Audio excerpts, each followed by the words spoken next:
tersebut mas, itu sebenarnya kayak gitu mas. instansi ketika ibu-ibu TNI Polri dengan organisasi kewanitaannya itu berpartisipasi semua apa yang disebut dengan wilayah. Ini juga bagian dari memperingati Hari Kartini. Tadi saya dengar dari langsung Bupati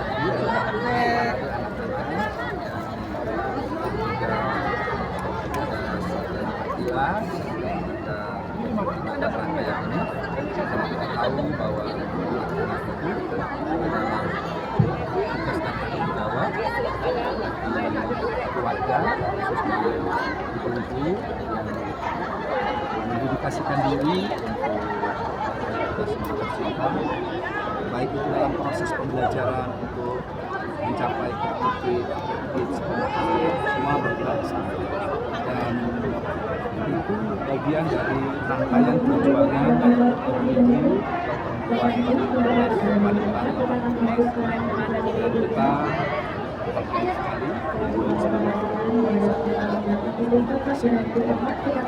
apresiasi atas semua dedikasi. Lalu kemudian dirangkaikan tadi dengan perempuan berbudaya.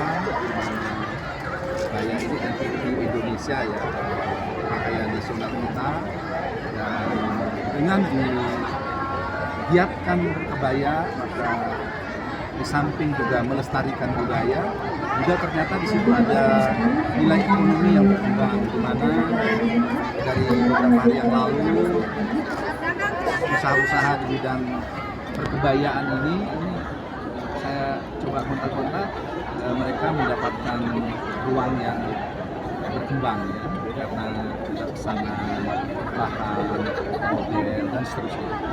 Artinya apa? Bahwa kebaya juga merupakan potensi ekonomi dan kita bisa kembangkan di sana. Dan wanita, perempuan yang telah mengkreat itu luar biasa.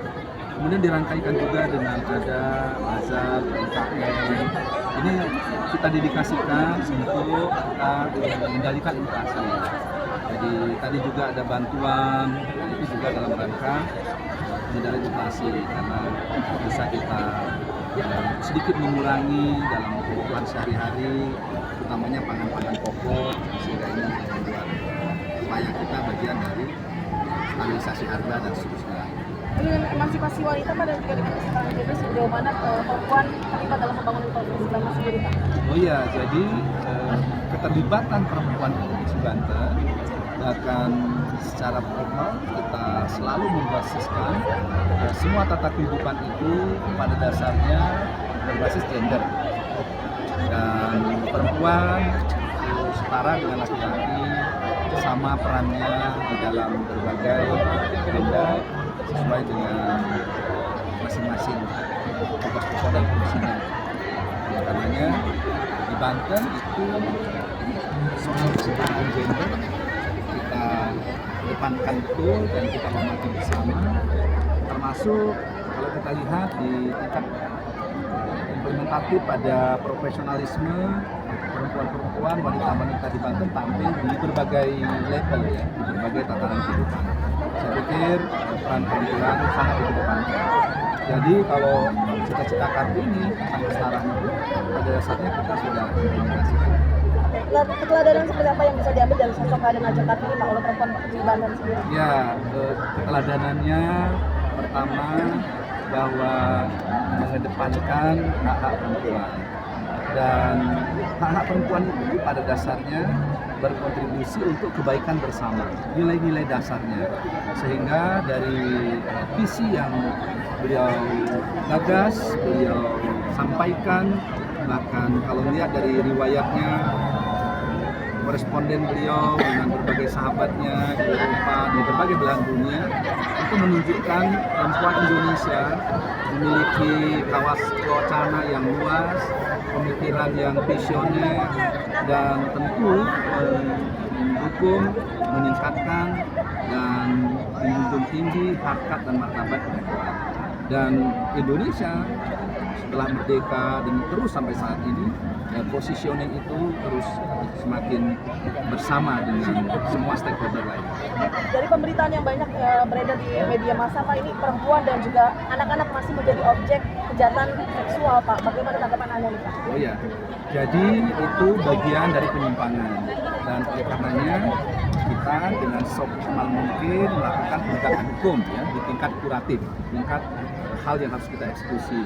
Lalu pada tingkat preventifnya, pencegahan, tentu proses edukasi itu penting. Lalu tadi saya singgung dalam arahan menjaga stabilitas daerah dengan stabil, ekonomi tumbuh dan seterusnya, maka hal-hal itu secara preventif akan kita lakukan sedemikian rupa untuk tidak terjadi. Lalu kita juga perlu mempromosikan di peran ketiga promotifnya tentang peran-peran perempuan, peran-peran wanita, dan cinta kita kepada anak-anak, karena anak-anak ini adalah modal dasar kita ke depan yang akan mengganti kita semua.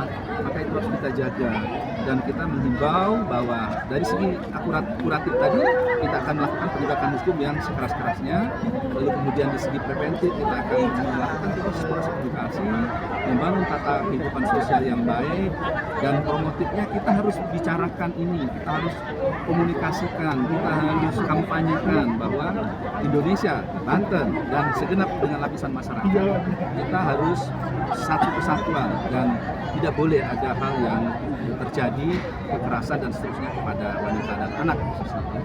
Oke, terima kasih.